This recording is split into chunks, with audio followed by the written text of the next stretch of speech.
सुप्रभात सर्वांना माझा नमस्कार.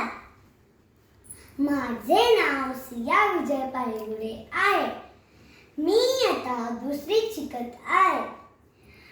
आज मी तुम्हाला निसर्गाशी छानशी कविता सादर करणार आहे.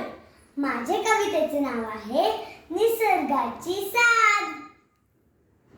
अरे माणसा जरा थांब, ऐक निसर्गाची साद. प्रदूषणाच्या वेख्यात चाललाय हा अथांग निसर्गाचा वाद.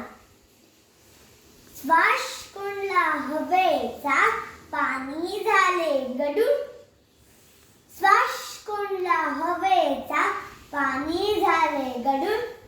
प्लास्टिकच्या या कचऱ्याने जमीन झाली व्याकुळ.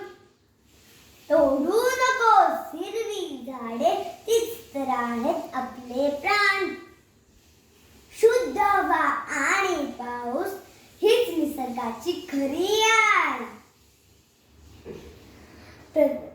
धुराचे काळे साम्राज्य आता तरी थांबूया.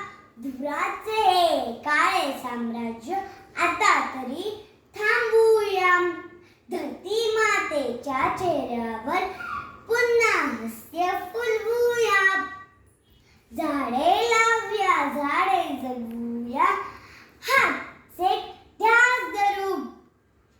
कचरा मुक्ती आणि प्रदूषण मुक्ती घराघरातून सुरू करू. निसर्गाचे सुंदर रूप पुढच्या पिढीला देऊया. निसर्गाचे सुंदर रूप पुढच्या पिढीला देऊया. चला आज आपण सगळे मिळून निसर्ग संवर्धन करूया. निसर्ग संवर्धन करूया.